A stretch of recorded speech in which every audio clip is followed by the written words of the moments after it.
Broers en susters, goeiemôre. Baie welkom hier. Kom ons sê 'n bietjie vir mekaar op môre.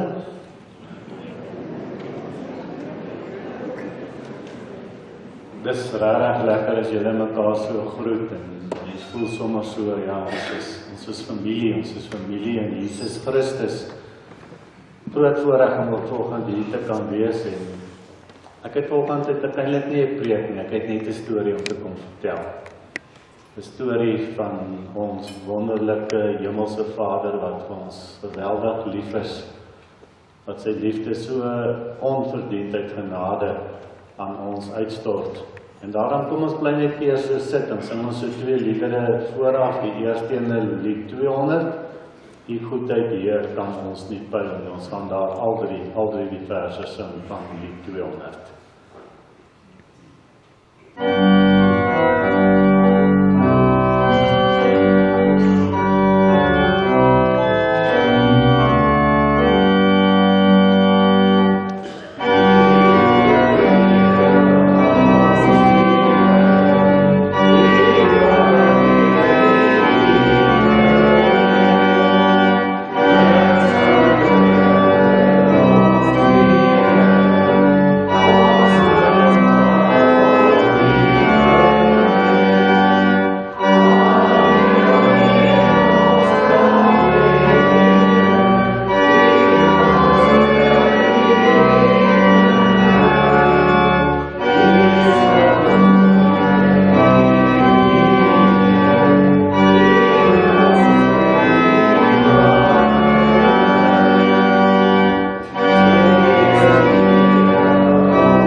Waar ons net in verwondering opkyk na hierdie wonderlike Here wat ons aanbid. Ons gaan daar die eerste en die 4de vers sing, vers 1 en vers 4 van lied 464.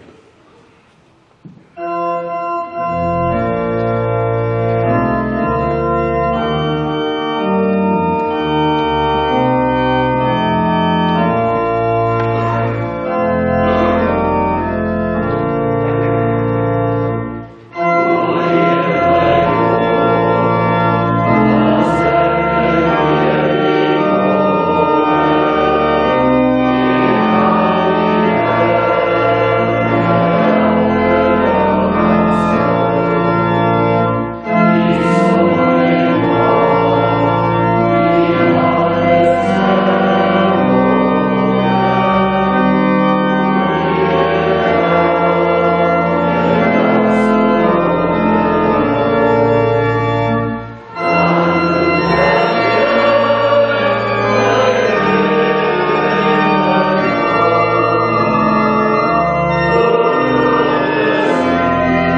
Baie dankie, ek het verlede Sondag net daarna verwys.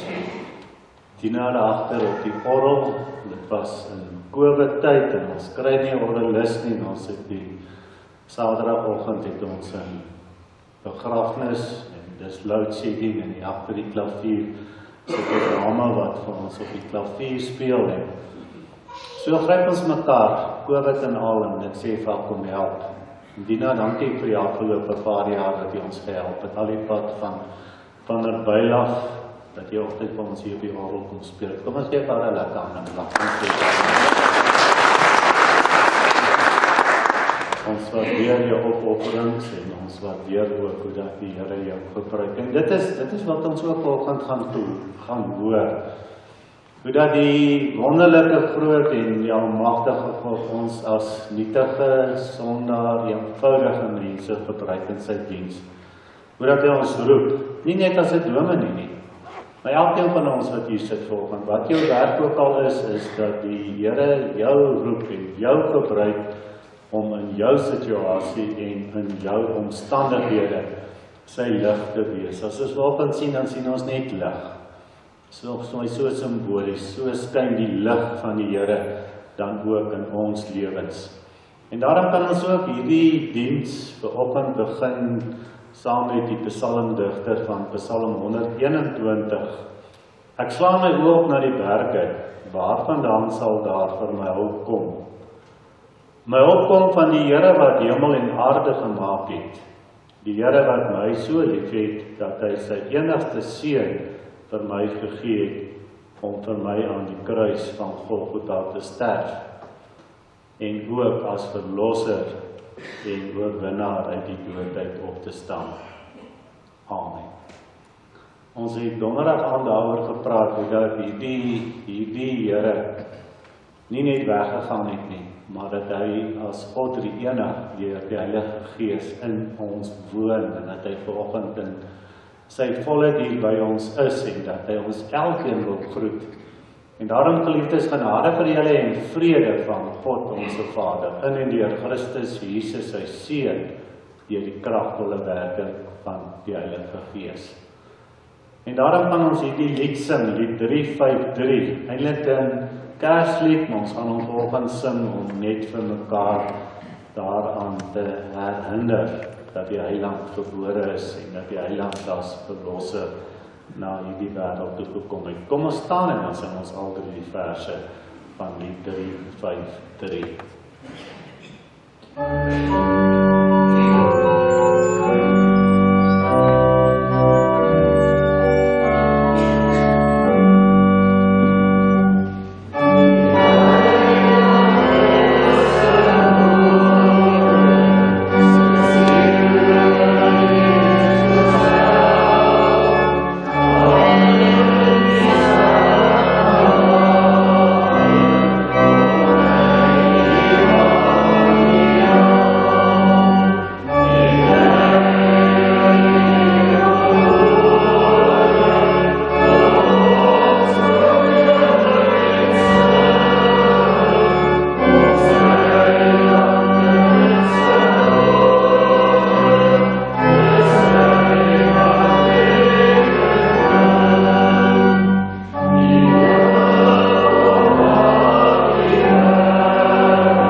Ons gaan vanoggend in die kuier, sommer 'n bietjie saam kuier vanoggend ook, hoe dat hierdie hele Joodse godsdienst 'n groot stuk wettisisme was. En hulle het geglo dat al die wette gelyk staan, dat die een wet nie hoër as die ander wet is nie. Daarom nou wil hulle vir Jesus in 'n stryk vastrek, om te kyk, maar gaan hy een wet belangriker maak as ander wet. Dan lees ons hier in Matteus hoofstuk 22 vers 34, toe die Fariseërs hoor dat Jesus die Sadduseërs die mond gesnoer het hulle by mekaar gekom en een van hulle, 'n wetgeleerde, het hom met 'n vraag probeer vastrek. Meneer, vra hy, wat is die grootste gebod in die wet? Want hulle wil hom vastrek. Wette is almal gelyk, en dan kom Jesus. En hy verras nie net vir hulle nie, hy verras vir my ook vanoggend. Jesus antwoord hom: Jy moet die Here jou God lief hê met jou hele hart en met jou hele siel en met jou hele verstand. Dit is die grootste en die eerste gebod, en die tweede wat hiermee gelyk staan is: Jy moet jou naaste lief hê soos jouself. En hierdie twee gebooie is die hele wet en die profete saamgevat. En dit is wat ek in hierdie gemeente beleef het. Hoe geweldig lief ons vir mekaar was. Ons het nou begin om mekaar daar by die deur te druk en net te sê dankie. Dankie Here, dat U ons as mense vir mekaar gegee het om hierdie liefde uit te leef. Om net met liefde en met dankbaarheid vir mekaar 'n drukkie te kan gee.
So mooi saamgevat in die apostoliese geloofsbelijdenis.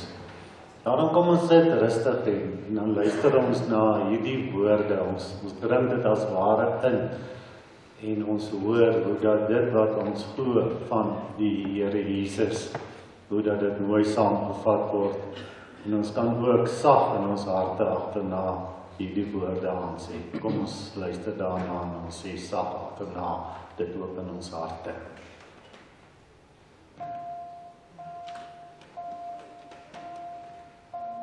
Ek glo in God die Vader, die Almagtige, die Skepper van die hemel en die aarde, en in Jesus Christus, sy eniggebore Seun, ons Here, wat ontvang is van die Heilige Gees, gebore is uit die maagd Maria, wat gelei het onder Pontius Pilatus, gekruisig is, gesterf het en begrawe is, en ter helle neergedaal het, wat op die 3de dag weer opgestaan het uit die dode, wat opgevaar het na die hemel en sit aan die regterhand van God, die Almagtige Vader, van waar hy sal kom om te oordeel, die wat nog lewe en die wat reeds gesterf het.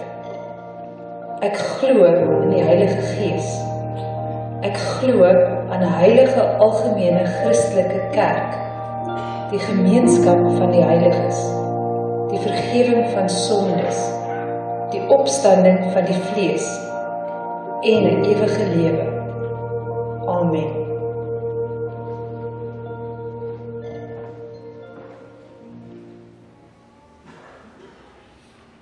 Ek wil volgens ons 'n gedeelte lees en as ek hierdie gedeelte gaan lees, dan is dit geweldig na aan my hart. Ek het hierdie gedeelte al 2 keer in hierdie gemeente gelees.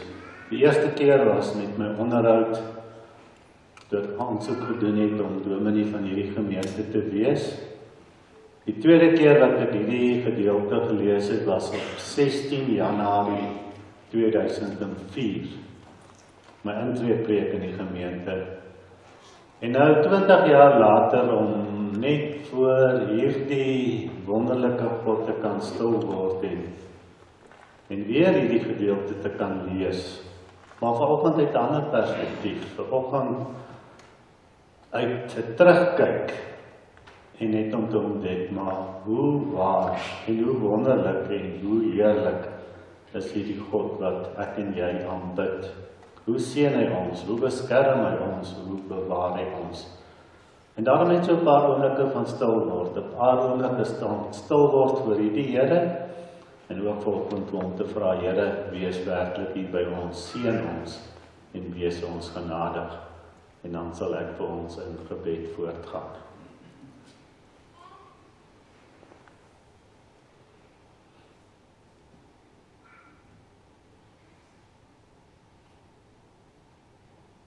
Dankie Here dat as ons volgende hier by mekaar is, dan weet ons dat dit alles net gaan om U. En U genade en U liefde en U omgee en U besig wees in ons lewens. En Here, as ons vanoggend stil word en ons kyk terug na 20 jaar, dan kan ons nie glo wat alles gebeur het nie.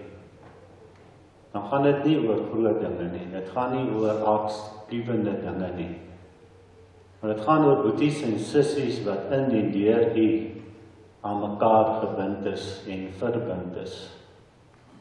Here, dat ons ook net vanoggend uit dankbaarheid vir U kan sê, dankie dat U in ons lewens werk en in ons lewens werksaam is. En dat U ons as nietige sondaar, dom, stikkende mense gebruik om net te vertel van U genade en van U liefde en van U besig wees in ons lewens.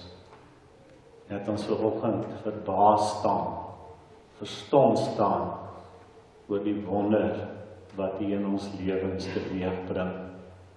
Want Here, skielik besef ons dat U die ewige, die almagtige, die lewende God is, dat U tot alles in staat is, dat U vir ons soveel meer gee en soveel meer voorsien, as wat ons ooit voor kan vra, as wat ons ooit oor kan dink.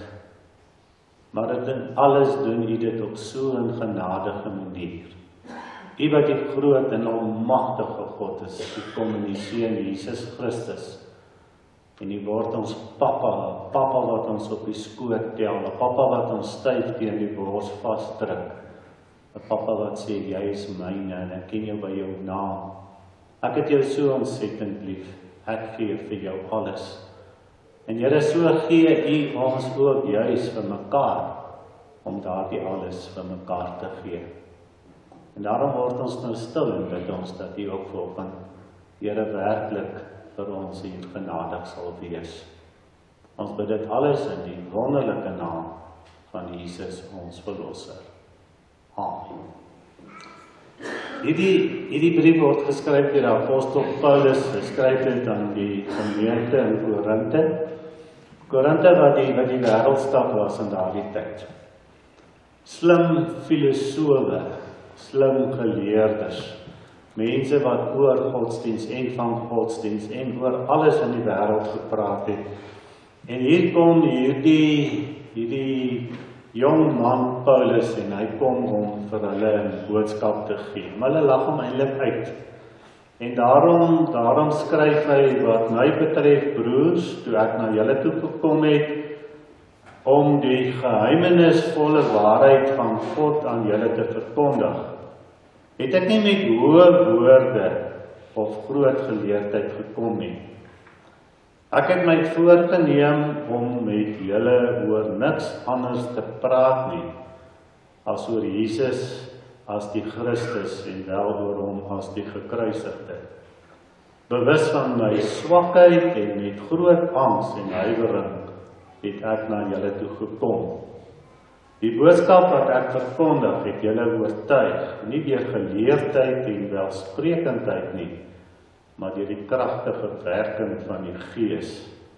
Dus is julle geloof nie op die wysheid van mense gegrond nie, maar op die krag van God. Tog is wat ons verkondig wysheid, maar net vir die wat daarvoor ryp is. En dan 'n wysheid wat nie van hierdie wêreld is, of van die heersers van hierdie wêreld nie. Hier is buitendien hulle is aan die ondergang. Dat ons verkondig is die wysheid van God, die verborgde waarheid wat bedek was en wat God van ewigheid af vir ons voorbestem het tot ons ewige heerlikheid. Wil ons met 'n woord, dit is verborge en dit is 'n waarheid wat van alle ewigheid af deur God voorbestem is.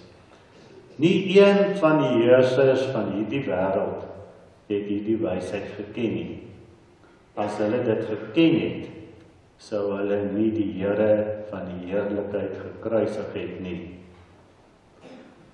Maar soos daar geskrywe staan, wat die oog nie gesien en die oor nie gehoor het nie, en wat in die hart van 'n mens nie opgekom het nie, dit het God gereed gemaak vir die wat hom liefhet. Dit is dan ook ons teksgedeelte, maar soos daar geskrywe staan, wat die oog nie gesien en wat in die hart van 'n mens nie opgekom het nie, dit het God gereed gemaak vir die wat hom liefhet. As ons dink aan Paulus, as ons hoor van Paulus, as 'n mens gaan lees oor Paulus, die eerste wat jy van Paulus lees is daardie joetjie wat ywerig is om die wette van die Jode te leer. Hy is besig om 'n opkomende leier in die Joodse gemeenskap te word. Hy is een van die min bevoorregtes wat die geleentheid het om aan die voete van Gamaliel te sit en al hierdie dinge letterlik woordjie vir woordjie te lees. Alhoewel jy dit nie in die Bybel so baie lees nie, is dit in die buite-Bybelse bronne baie duidelik hoe dat hierdie, kom ons gebruik die Engelse woord, upcoming Jood, hoe dat hy met alle ywer daarop uit is om hierdie man van Nasaret, om hom uit die weg te ry. Hoe dat hy Joodse wette gebruik om te wys hoe skuldig hy is. Hy kan nie ophou om te praat. Kan julle glo, daardie dag toe hy die man daar by Bethesda laat opstaan het, was dit 'n Sabbatdag. Kan julle glo dat hulle op 'n Sabbatdag deur die gesaaides loop, die aarde uitvryf en koring eet? En so beveg hy dan hierdie Jesus. En eintlik waar 'n mens die eerste keer van Paulus lees, as jy lees dat toe Jesus daar aan die kruis hang en hy sterf aan die kruis, staan daar hierdie enkele sinnetjie en Paulus het ook daar by die kruis gestaan. Jy kan dit eintlik beleef. Ek het gekry waarvoor ek geveg het. Ek het my alles gegee om van hierdie man ontslae te raak. Maar nou gaan die verhaal verder en dit is dan ook ons tema vanoggend. God sien soveel verder en soveel beter. En dit is wat ek net vanoggend so 'n bietjie wil vertel van my eie lewe. My eie lewe in Meyerton Park, amper my eie lewe as 'n dominee. Dat God soveel verder sien en soveel beter sien. Ons lees in Paulus se verhaal, hy loop Paulus in. Ek ervaar in my eie lewe hoe dat die Here my van Modderrivier Ritchie af beroep. Ek ervaar my in my eie lewe hoe dat hy my na Meyerton Park gemeente toe roep. Nou lees ons verder van hierdie Paulus. Hy is op pad na Damaskus toe.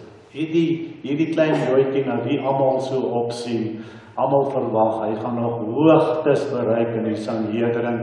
Hy kry toestemmingsbriewe dat hy die gelowiges in Damaskus kan gaan vervolg. En nou moet ons weet, Paulus sit met hierdie twee spalke in hom. Aan die een kant is hy vasgevang deur al hierdie wette. 614 wette wat hy elke dag moet nakom en dan nog al die ander duisende wette. Hy is so gesteld oor hierdie wettiese lewe wat hy leef. En hy leef in hierdie Griekse wêreld, hierdie slim Grieke, hierdie filosofe, hierdie ouens wat denkers is. En hierdie ouens, as hulle oor godsdienst praat, dan noem hulle spiritualiteit. Hoe beleef jy jou godsdienst? Hoe ervaar jy jou godsdienst? Hoe maak jy jou godsdienst beter? En met hierdie dualisme binne in hom stap hy Damaskus toe, want hy wil alles wat na Christen wees lyk en ryk, wil hy eenvoudig van die pad afvee. En dan ken ons die verhaal. Dan gebeur hierdie ongelooflike wonder. Op pad na Damaskus, hierdie ywerige man met sy denke en sy slimmigheid, dan loop die Here hom in. En die Here haal hom in. En die Here vra vir hom, Paulus, waarom vervolg jy my? En dit is nie 'n lang gesprek nie, maar ons lees hoe dat Paulus daar radikaal tot bekering kom. En hoe dat hy besef, maar wie is God werklik? En hoe dat sy hele lewe verander. Hoe dat hy al hierdie slimmighede, al hierdie wette en al hierdie spiritualiteite eenvoudig net so van die vloer af vryf en hy besef, maar dit is eintlik betekenlose nonsens. En hy ontdek maar die waarheid is Jesus en Jesus alleen, dat God sy seun na hierdie wêreld toe vir my en vir jou gestuur het. En daarom weet ons ook, as Paulus die evangelie verkondig en sê, ek wil met julle oor niks anders praat nie. Ek wil met julle oor niks anders praat nie, as oor Christus, Jesus, en wel oor hom as die gekruisigde. En dan lees ons die 1 Korinte, hoe dat baie van hierdie spiritualiteite en hierdie wettiese dinge, hoe dat dit na vore kom. Dinge wat vandag nog steeds so regeer. Hierdie Korintiërs vra vir Paulus in hoofstuk 12, wat dink jy van tale spraak? Ons in hierdie gemeente, in hierdie spiritualiteit, wek ons mekaar so op. Mense praat in tale. Gaan lees 1 Korintiërs 12 en sê Paulus, man, as jy dit werklik wil doen, gaan in jou binnekamer. Moenie mense probeer indruk nie, maar gaan in jou binnekamer en gaan doen dit daar. Want om een duidelike woord te verkondig, waar jy vertel van Jesus se genade, is baie meer werd as 1000 van hierdie woorde. En dan begin hulle met hom oor allerlei dinge te praat. Hulle praat met hom oor die doop. moet ek weer gedoop word en al hierdie goeders, dan sê Paulus, weet jy, ek weet eintlik, ek dink ek het al 1 of 2 ouens gedoop, maar dis nie waaroor dit gaan nie. Waaroor dit gaan is om hierdie liefde wat God uit genade in my lewe skenk, hierdie God wat my genade op pad na Damaskus toe geroep het. Ek wat dit nie verdien nie, ek het hom so beskuldig het van alles, ek het hom teëgegaan het, ek wat verantwoordelik is dat hy aan die kruis van Golgotha gehang het, deur sy genade en deur sy liefde het hy my lewe verander. Daarom, weer 'n keer, ek wil met julle oor niks anders praat as oor Christus Jesus en wel oor hom as die gekruisigde nie. En so kom ek vanoggend agter, en kom ek agter dat ek ook maar eintlik maar net so dom mens is. Ek het altyd die storieetjie, ek en Prof Johan Coetzee, ons het baie oor hierdie dinge gepraat en 'n tipiese uitdrukking van hom is, ek is lelik en ek is dom en ek is arm. Ons sê vir moenie sleg voel nie, ek ken 'n ou wat leliker as jy is, wat armer as jy is en wat dommer as jy is. Ons het hoeveel keer ook hier by hierdie tafel hier gesit, net om hierdie atmosfeer te beleef van, hier word die woord verkondig en om vir mekaar te sê, maar in hierdie wêreld gaan dit nie oor filosofie nie, dit gaan nie oor slimmighede nie, dit gaan net oor 'n eenvoudige boodskap van God se liefde en God se genade en God se omgee vir my en vir jou as stikkende mens. Net soos wat hy daardie joodjie raak gesien en hom ingeloop het, so het hy ook vir my en vir jou ingeloop. Daarom ervaar ek dit, so roep die Here my van Modderrivier Ritchie gemeente. Ek, eenvoudige plaasseun, ek kom van Plooisburg af. Aanvanklik het ek gedink, dis nogal groot, 'n deplooi van Plooisburg. En toe kom ek in Pretoria, toe weet niemand waar is die plek nie. Toe sê ek maar, ek kom van Douglas af, toe weet niemand waar is daai plek nie. Toe sê ek kom van Kimberley af, toe weet hulle van Kimberley, want daar is 'n groot gat in Kimberley. Maar ek ontdek in my eenvoud, het 'n groot wonder gebeur. En dit is dat die Here my werklik geroep het om 'n kind van hom te wees. En so roep die Here elkeen van ons om kinders van hom te wees. Ek is nie belangriker omdat ek 'n dominee is nie. Jy wat met jou werk doen en wat deur die Here geroep is, het net so 'n belangrike taak en so 'n belangrike verantwoordelikheid.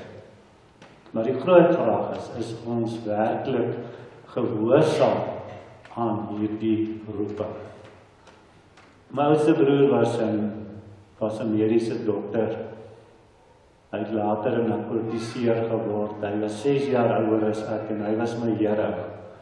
En ek wil so graag agter Oudtshoorn aangeloop het. Graad 10 standaard 8 het ek my skoolvakke ook so gekies dat ek ook 'n dokter wil gaan word.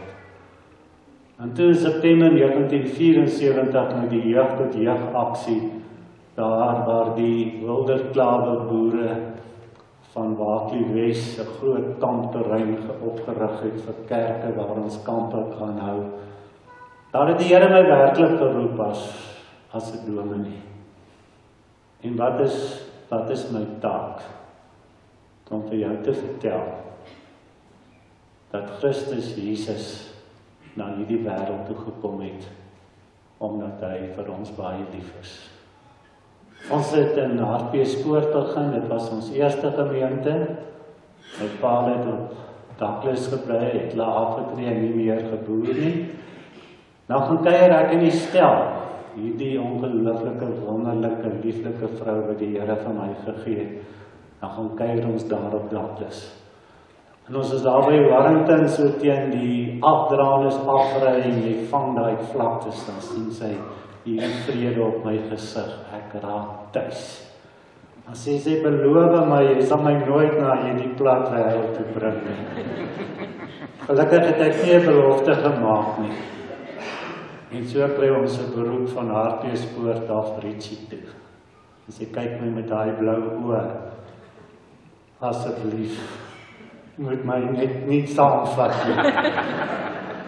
En so het die Here ons Richie toe gevat. Ek sal nooit vergeet nie, ons kom die aand uitgepak. Februarie maand, so lekker 4 uur middagreën, die grondpaaie is vol modder. Ons stap met die 2 seentjies, die een is 3, die een is 2, met hulle skoon kleertjies, en toe ons by die huis kom, te steek net hulle oogies so uit. En ek sien hoe huil maar. Skry ou langs die pad, ek vra, waarvandaan kom julle? Ons seuns kom van Hartbeespoort af. Hy sê, van mevrou is seker vir jou 'n kultuurskok. Sy sê, is 'n groter skok. En so die Here ons gelei, en so het ons lief geword, en toe begin ek agter te kom, maar tyd om te beweeg. En dit was daardie tyd, wat jy kon begin 'n aansoek doen het vir beroepe. Ek het so vir 3 beroepe aansoek gedoen. Ek is vir al 3 genooi vir onderhoude, maar dit was bitter sleg. Dit was bitter sleg. Ek kan heel dag vir jou vertel hoe sleg was dit. Die laaste ene was in Kruiersdorp. Ons moes die Sondagoggend moes ek 10 uur preek, en ek en 'n ander dominee het teen mekaar te preek, en toe wen ek die preek, en toe besluit die dominees nie, maar hulle wil eintlik die ander ou haal, en toe gebruik hulle die kerkorde om te bewys hoe die hele proses was verkeerd. Lang storie kort te maak, toe moes ons op 'n ander plek gaan preek, 6 uur die aand. So ry ons 7 uur daardie nag van Kruiersdorp af terug Richie toe. En daar in Bloemhof, Christiane se wêreld. Toe laat sy my beloof, maar nooit ooit in my lewe gaan ons weer vir 'n onderhoud nie. In 1998 gestel was 'n babietjie toe Dr. Willie Maree toe hy by ons Pinkster kom hou. Toe vertel hy vir my van die vrou wat so verslaaf was in die huisgenoot se sterre voorspel. En as die sterre sê dit gaan gebeur, dan skrik sy haar dood. En so het ek as ek die kerkbode gekry het, nooit ooit meer gekyk na advertensie in die kerkbode nie. My vrou het gesê, ons gaan nie vir onderhoud nie. En dit was 'n donderdag aand, ons het in die bed gelê, en ek vat die kerkbode, dit het nog nooit met iemand gedeel nie, en ewe skielik val my gesig op die advertensie. En ek lees, ek sê van, mag ek aansoek doen vir hierdie pos? Sy sê, kyk, daar staan, die gemeente is verdeeld, dis sulke negatiewe goed. Ek sê, maar ek wil aansoek doen, dit voel vir my, ek wil aansoek doen vir hierdie pos. En sy lag, so sy sê, hierdie aansoek moet al môreoggend in wees. Ek bel die persoon wat dit gereël het, hy sê, môreoggend 12 uur moet jou aansoek in wees. Ek staan op, ek gaan skryf my CV, die volgende oggend ry ek Kimberley toe. Ek gee my CV in. 2 weke later word ek gebel, ek word uitgenooi vir die onderhoud. Maar jou vrou moet saamkom. My vrou is skool in Newton Laerskool, gestel is die jaar voor sy graad 1 toe gaan, sy aand hulle orkes, sy sê, as die manier dat ek saam gaan nie. Bel terug, nee, jou vrou moet saamkom. Ek word gebel, jy kan maar kom. En ek sal daardie oggend nooit vergeet nie. Die enigste wat nog oorbly vir daai oggend was Johan Engelbreg. Ons het hier gesit en almal het my vertel, die gemeente gaan nie ou koeie uitstaan. Die gemeente, die ouens voel so, daai ouens voel so, wat gaan jy kom doen? En ons het met mekaar gepraat oor 1 Korintiërs hoofstuk 2. As ek na hierdie gemeente toe kom, wil ek oor niks anders praat as oor Christus Jesus en wel oor hom as die gekruisigde nie. Julle het hierdie afgelope 20 jaar gehoor hoeveel ek 1000 keer gesê het, dit gaan nie in 'n kerk oor goeders nie. Dit gaan in 'n kerk oor Jesus en Jesus alleen. Ek het die ongelooflike voorreg gehad, ek praat ook nie daaroor nie om verder te swat, ek het my dokters gedoen. My promotors was Prof. Johan Heinz en Prof. Flip van der Walt. By dit 'n groot waarhede geleer. Prof. Johan Huys, dit was in sy tyd, wat niemand hom ergens wou gehad het nie. Die politiek het hom afgeskryf. Ek het die voorreg gehad om elke tweede woensdag in sy studeerkamer te sit. En hy het altyd vir my gesê, ou Boetie, en hy het altyd van hierdie slim en geleerde mense gepraat as die kabouters. Hy het gesê, jy gaan oor ons kabouters kry. In elke gemeente wat jy gaan werk, gaan jy kabouters kry. Ouens wat dink hulle is slimmer as jy. Wat dink hulle is beter as jy, wat vir jou wil vertel hoe dinge gedoen moet word. Ouens wat jou sommer aan die keel sal gryp en sê, so word dit gedoen. Hy sê, dit is waar ek my bevind. Ek wil jou vertel, die Here is groter. Dit gaan oor die Here se liefde en die Here se genade. 2 jaar later, 1986, word hy gekies as moderator van die algemene synode. En dit is wat ek ervaar het hier in Meyerton Park gemeente. Die Here het my hiernatoe geroep en vanoggend kan ons oor baie dinge praat, maar vanoggend kyk ons mekaar in die oë. En hierdie dom en hierdie lelike en hierdie arme mens, wat ek vanoggend saam met jou kan getuig van die wonder hoe die Here ons aan mekaar geheg het. Ek kyk na jou, ons ken mekaar, ons het hierdie afgelope tyd daaroor gepraat. Toe jy so siek was, toe jy so moedeloos was, hoe die Here ons by mekaar gebring het om ons daardeur gehelp het.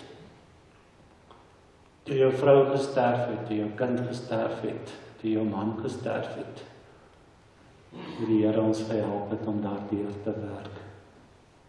Jou persoonlike probleme, ouens wat krisisse gehad het, hoe die Here ons gehelp het om daardeur te kom. Ja, ek wil dit self noem, huwelike wat stikkend was, huwelike wat op 'n rand was, hoe die Here ons gehelp het om dit weer nuut te maak, dit weer mooi te maak. En dit gaan nie oor my nie, dit gaan oor hierdie groot wonderlike God, wat in Christus Jesus na die wêreld toe gekom het, wat sy genade so onverdiend oor ons uitstort. En daarmee sluit ek dan ook af. Kom ons hoor wat sê Paulus. Die boodskap wat ek verkondig, het julle ontvang. Nie deur geleerdheid en welsprekendheid nie, maar deur die kragtige werking van die Heilige Gees.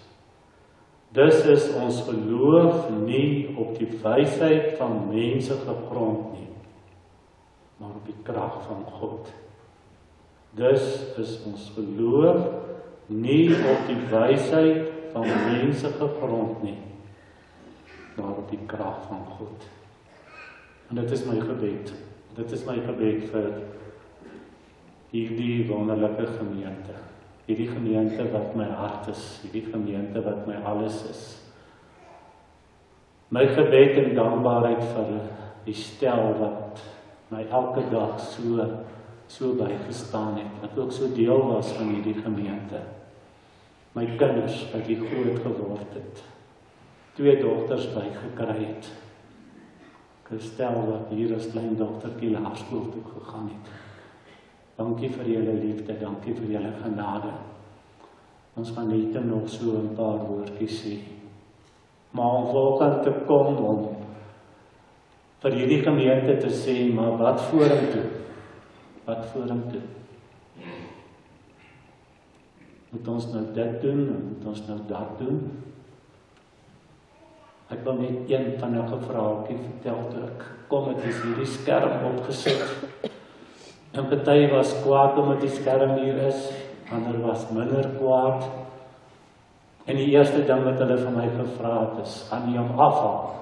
Gaan jy hom los? Ek sê, ag nee man, as belangrike dinge, kom ons praat eers oor die Here en die Here se liefde. 3 maande later het niemand meer oor die skerm gepraat nie. En dit is my boodskap. Jesus is alles. En as ek vanoggend vir jou kan sê, waaroor gaan gemeente wees? dan gaan dit oor niks meer en oor niks minder as Christus Jesus en daaroor hom as die gekruisigde nie. Mag julle in hom julle liefde ervaar. Amen. Dankie Here dat ons as lelike en dom en arm mense vanoggend voor U kan verskyn. Dat as ons na 'n gemeente toe kom, dat ons dit met vrees en angs en met groot bewering kom doen. Dankie om vanoggend te getuig U liefde en U omgee en U besig wees in ons lewens is soveel groter, soveel wonderliker. Here, dit is ook die tema hierdie jaar. Jesus is ons alles. En dit is my gebed, dat U steeds die alles van my Hilton Park gemeente sal wees. Ons bid dit alles in die wonderlike naam van Jesus ons Verlosser. Amen.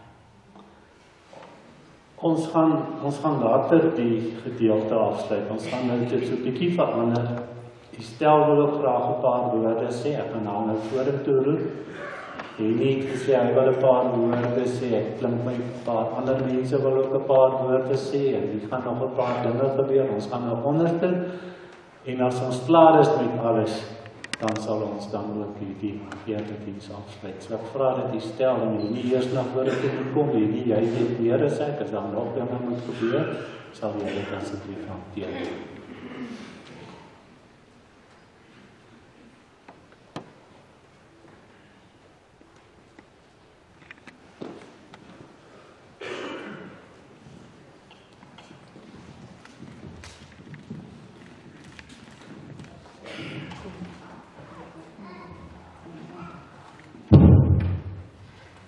Môre almal.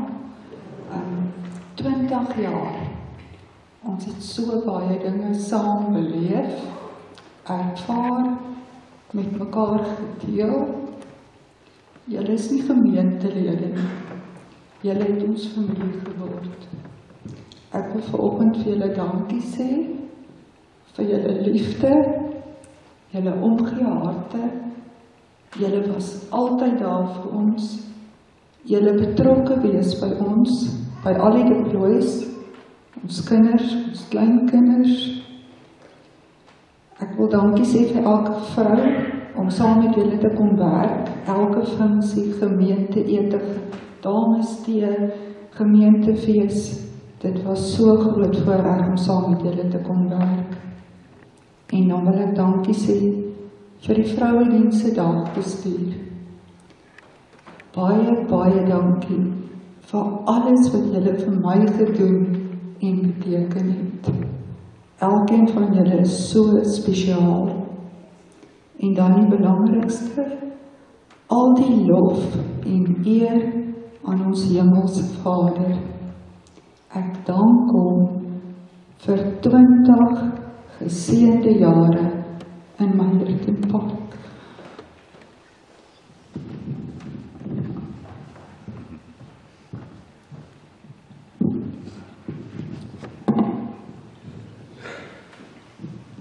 Stel baie dankie. Ek wil graag vir Margaret en Mariet vra om vorentoe te kom.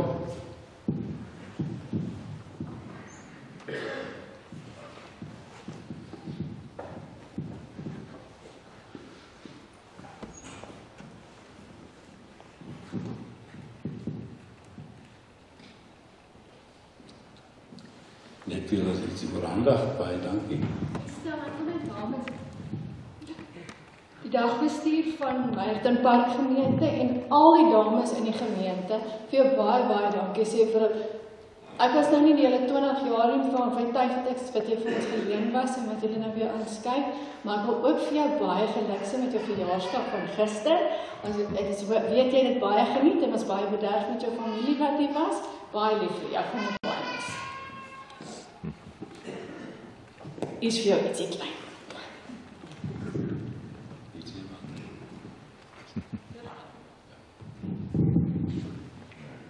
Ja, Dominee Johan het nou gesê, hy het hier gekom 15 Januarie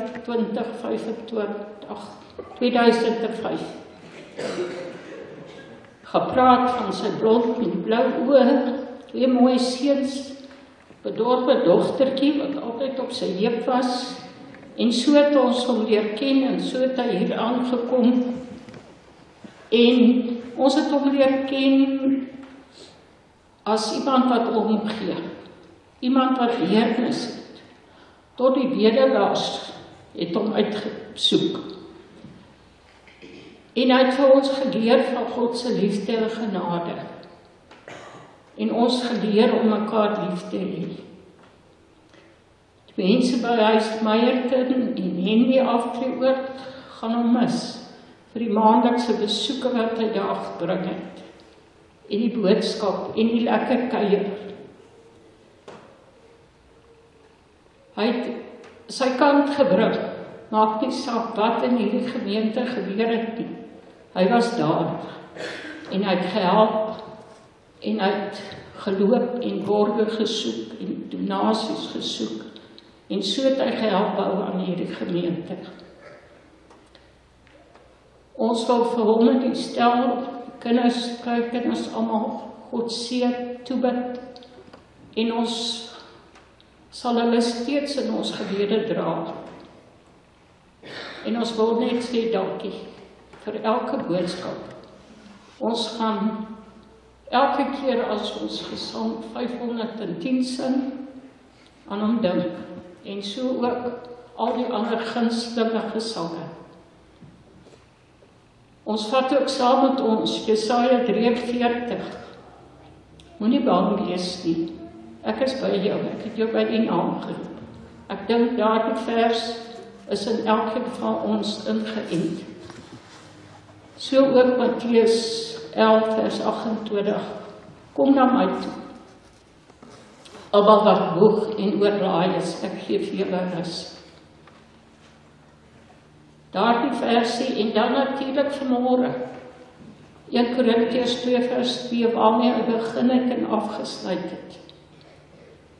En ek hoop in hierdie gemeente gaan daardie versie verder uitgeleef word. Laat ons dit vir ons in hierdie gemeente oor Jesus gaan en nie oor goeders nie. Ons sê vir hulle dankie vir hulle harde werk, vir alles wat hulle gedoen het en alles wat mooi is vir die toekoms. Geniet daai kleintjies wat so gou groot word. En wees maar net oupa en ouma vir hulle.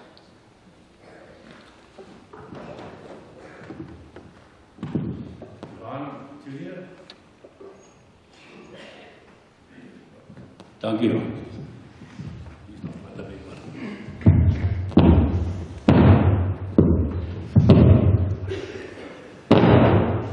Dankie Minnie.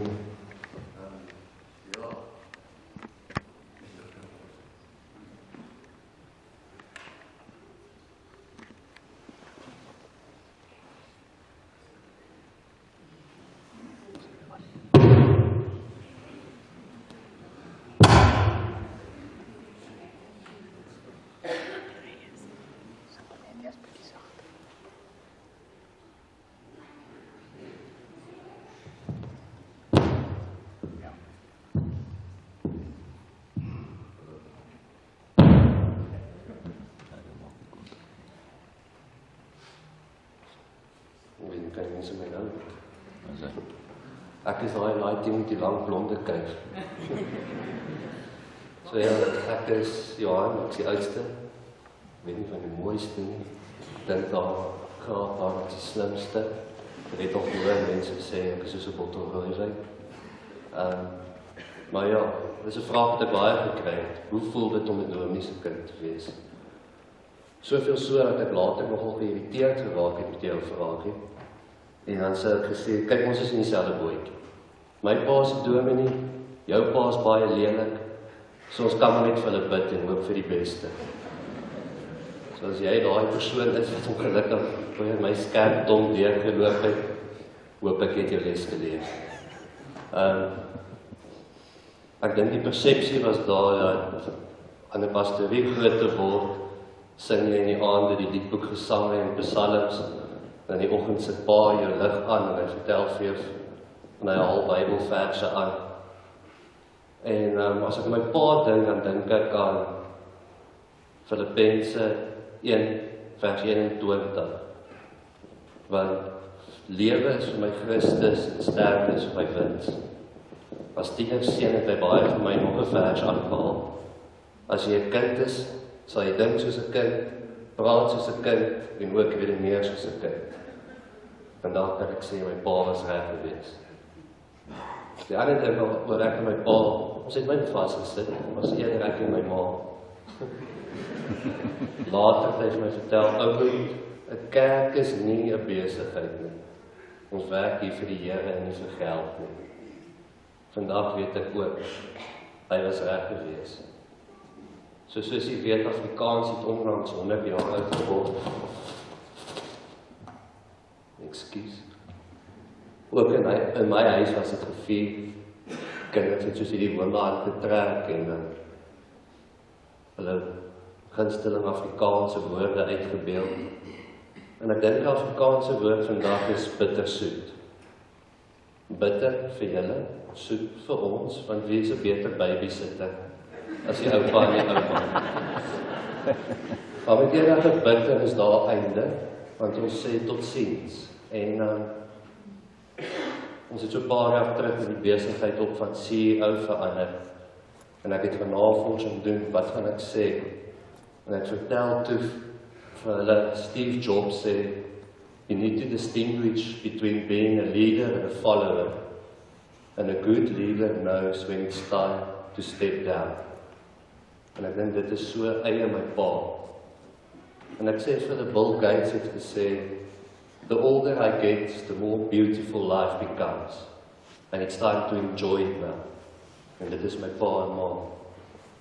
En ek gaan verder en ek vertel vir hulle van Albert Einstein, wat gesê, never grow old. It doesn't matter how old you get. Always stand curious like a child in front of this mystery that we call life. En ek dog toe, maar my pa hou nie eens van Engels nie. So ek sal meer persoonlik maak. En ek dink toe aan Roger Federer, wat onlangs vertel het, hy meer as 80% van sy wedstryde gewen. En jy moet weet, in 'n loopbaan wat meer as 20 jaar gestrek het, is dit fenomenaal. Maar hy sê ook, hy in daai wedstryde kwaliek meer as 50% van die punte gewen wat hy gespeel het. Maar dit is die punte wat jy moet prioritiseer in die lewe wat belangrik is, wat jy moet wen. Jou familie, jou vrou, die mense vir wie jy lief is. En ek dog toe maar, ek weet nie eens hoe my pa van Roger Federer nie. Ek moet dit meer persoonlik maak. En ek het die voorreg gehad om op Kaapstad Stadion te wees toe Kitshoff sy laaste wedstryd vir die Stormers speel. Teen Munster in die finaal. En eie aan die Stormers het hulle ongelukkig verloor. Maar maak nie saak wat die telbord op daai stadion gesê het, en toe Kitshoff van die veld afgekom het, is almal op hulle voete. Of jy vir die Stormers of vir Munster ondersteun het, hulle het hom toegejuig. En vuurwerk het afgegaan en die pompoms het gedans. Maar my geestesoog sien ek na my pa daai toespraak of daai onderhoud doen met die joernalis. En hy begin toe Steve Hofmeyer aanhaal en hy sê, daar's 'n vrou wat weet wat aangaan agter elke man. En hy vertel vir die joernalis, as dit nie vir my vrou en my oudste seun was ek nie suksesvol nie. En ek dog toe, maar ek sal dit nog meer persoonlik maak. So, ek het soos Paulus doen, want ons is in die kerk, gaan briewe skryf. So, jammer so 'n bietjie lank wel, maar ons is in die kerk, ons is hier besig met die ewigheid, so ons het al die tyd. So, die eerste brief is van die gemeente aan my pa en ma. Die het baie preke gelewe, duisende koppies tee en koffie gedrink en 'n indrukwekkende hoeveelheid gebedsversoeke hanteer. Nou is dit tyd om 'n nuwe bediening aan te pak, die heilige kuns van rus.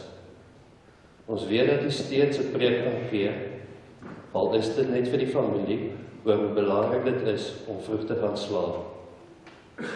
Ons weet ook dat U vir ewig sal bly soek na daardie verlore kerkpen, selfs al het U nou al die tyd in die wêreld.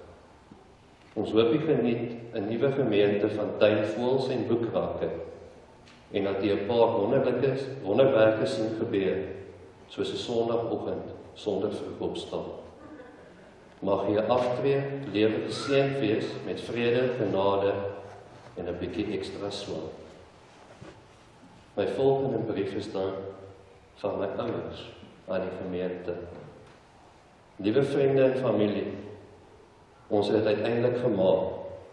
Na jare van vroeë oggende, eindelose teeskyn, besare, koekiesbak en werkvergaderings wat nooit moes gewees het nie, is ons amptelik aftree professionele. Ons beplan om ons dae nou te vul met belangrike dinge, soos laatslaap, koffie drink en die vraag te bespreek, wat eet ons vanaand? Moenie verbaas wees as julle ons betrap terwyl ons nuwe superkrag uitoefen, die verhoor om te sê, dit is nie meer ons probleem nie. Ons het ook planne om reisgidse deur te lees en uiteindelik al daardie stopwerkies te probeer wat ons jare gelede gesê het ons gaan doen. Dankie vir al die herinneringe, die ondersteuning deur die jare. Ons is nie seker hoe ons die nuwe voldagskedule van niks doen gaan hanteer nie, maar ons is opgewonde om dit uit te figure. Dan my laaste brief. Liewe pa en ma, vandag begin 'n opwindende nuwe hoofstuk in julle lewe. En ek wil graag hierdie oomblik neem om julle te vier. Julle harde werk, toewyding en deursettingsvermoë deur die jare was werklik inspirerend. Julle het nie net 'n suksesvolle loopbaan opgebou nie, maar ook 'n nalatenskap van wysheid, goedhartigheid en integriteit geskep. Naarmate julle hierdie nuwe fase betree, hoop ek dat julle vreugde vind in die vryheid om nuwe passies te verken, te ontspan en die vrugte van julle arbeid te geniet. Julle verdien elke greintjie van geluk en vervulling in hierdie wonderlike volgende fase. Dankie vir ongelooflike pa en ma en die rolmodelle wat julle is. Julle leiding en ondersteuning beteken vir ons die wêreld. Mag hierdie reis vorentoe gevul wees met lag, avontuur en vrede. Vandag wil ek vir julle sê, hierdie is jou huis, my kind. Woorde wat ons herinner aan die liefde en warmte wat julle deur die jare geskep het. Julle huis was nog altyd 'n plek van veiligheid, 'n toevlug waar ons kon wees, en wie ons is, en waar ons altyd met oop arms verwelkom is. Soos Teens Jordaan en Elvis Blue sing, is 'n huisie net 'n plek nie, maar 'n gevoel. 'n herinnering aan die lag, die trane, die lewenslesse en die onvoorwaardelike liefde wat ons huis saam gedeel het. Julle het 'n tuiste gebou wat ons altyd in ons harte sal dra. Maak nie saak waar ons gaan nie. Mag hierdie nuwe lewensfase vir julle net soveel vreugde bring as wat julle vir ons gegee het. Mag julle elke dag geniet, omring deur herinneringe wat julle geskep het en die liefde wat nooit vervaag nie. Dankie vir alles. Ons huis sal altyd wees waar julle is. Vir die gemeente, dankie vir die pad wat julle saam met ons gestap het. Dink aan daai bord altyd. Dankie vir die geloof en hoop wat julle saam gedeel het. Dankie dat julle hierdie gemeente 'n tuiste gemaak het. Nie vir my pa nie, maar vir almal wat hier inkom. Mag julle voortgaan om die lig en die liefde van Christus te weerspieël, soos julle altyd gedoen het. Baie dankie.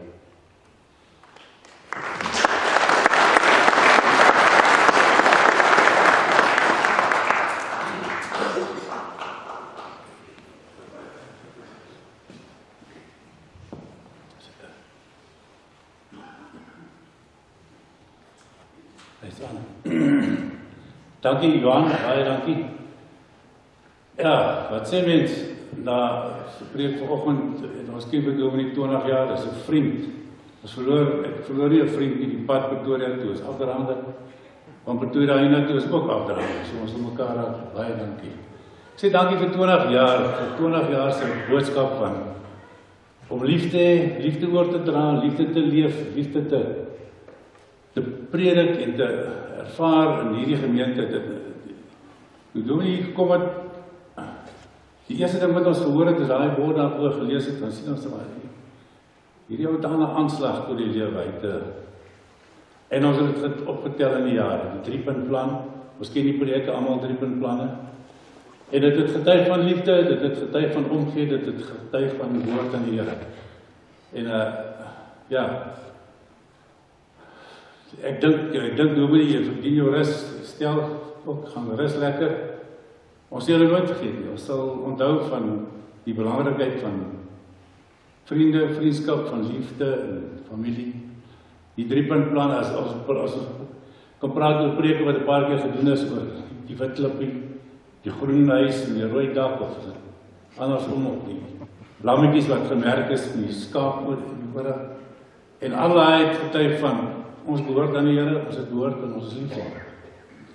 Ek het 'n ding raak gelees en ek wil dit nou vertel. Het gaan oor die Boesmans in die Karoo, in die Kalahari, ander kant Boesburg. Ver aan die kant Boesburg. Hulle het nou jare by mekaar gekom in die voormanne, dan praat hulle met die hoofman, beplan hulle nou, dis 'n winter wat voor lê, die hoofman, hoeveel hout moet ons by mekaar maak? Dan sal hy sê net gaan koud word, julle moet hout kry. Dan gaan hulle na hulle groepe toe en maak hout by mekaar. So 3 weke later, dan kom hulle terug. Hoofman, hoe lyk die hout, is daar genoeg? Sal hy sê, ek dink julle moet nog gaan of en jy gaan kyk, daar is genoeg hout. Maar so kom die hoofman toe tot sterwe. Dan word daar 'n nuwe hoofman gekies. En die ou was al 'n slag in Pretoria gewees. Hy het 'n kort pad, hy ken paar goeters. Hy weet van Kentucky en om stemme te werf onder andere. So hy is 'n nuwe hoofman. Kom die voorman weer by hom by mekaar voor die winter. Vra hy gebruikelike vraag, voorman, hoofman, gaan dit koud wees die winter? Moet ons hout by mekaar maak? En dan weet ons sê, ja, dit gaan seker koud word, julle moet by mekaar maak. Gaan hulle uit. 3 weke later is hulle terug. Hoofman, is daar genoeg hout? Moet ons nog by mekaar maak? Nou sê hy 'n bietjie onseker, hy is nie so lank hier gebly nie. Hy sê, ja, nee, kry liever te veel as te min. Maar intussen gaan hy Boesburg toe.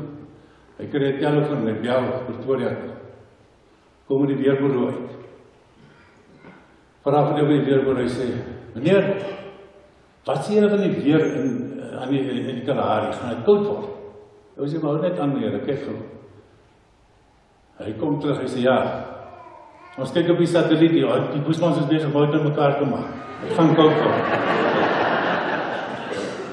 Ons dominee het reguit pad deur toe gehad. Nee, daar was nie shortcuts nie, daar was shortcuts geweest, maar hy het die Here geken en hy het die boodskap geken. Dit gaan ons van jou mis aan, ons sal saam uitdra vir ewig. Baie dankie daarvoor en dit wat Here vir ons gemeente geteken het. Stel, jy ook. Baie dankie. Hierso is ook.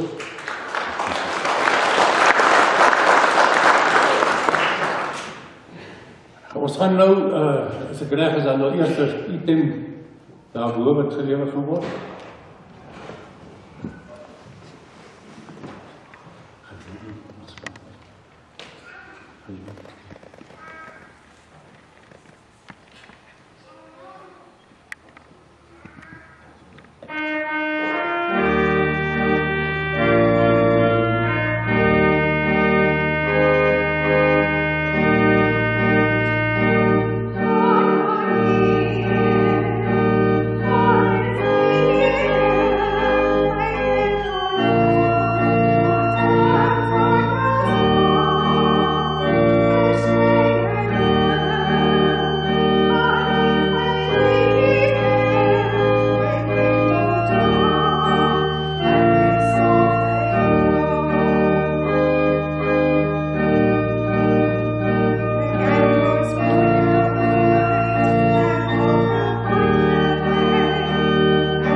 Ek wil net, ekskuus, ek het nou nie vergeet nie. Ek het gestel, ek het gevraag om ons bongsquad.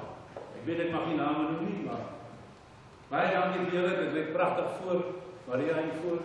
Baie dankie vir die blomme, baie dankie vir ons Christus. En dan global aansien om julle sekste, vir julle ware. Dankie. En jy is allemaal genooi voor, is daar koekies en thee. Ek sterker as hy, want geneer het saam met ons. Baie dankie, ja, ons gaan net afsluit.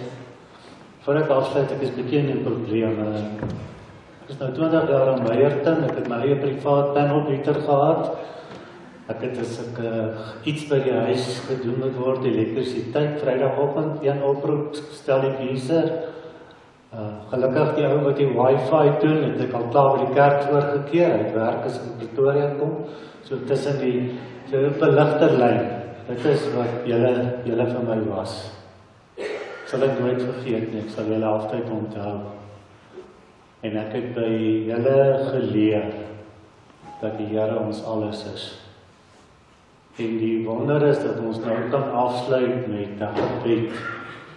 En dat hierdie gebed het die Here Jesus vir onsself geleer. En kom ons staan, ons sing lied 266. By ons Vader, saam met die Here Jesus, almal saam vir die gemeente. En dan kan ons die seën van die Here ontvang. En dan kan ons afsluit met die amen van lied 314. Baie dankie. Ekskuus, ek het vergeet om hierdie dames te sê, baie dankie, Mariette, daai kind van my wat onder my hande weer is, sy's eister en sy kan net voortgaan. Ek wil ook vir Edwin Varkenvisser in sy afwesigheid sê dankie, is jy tevrede? Ja, dit lyk nog pas heel soos hy. Hy volg daar die gedoen, ons sê vir hom baie. Goed, kom ons staan en ons sing ons 266.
Dat hy elke oomblik die pad saam met ons loop.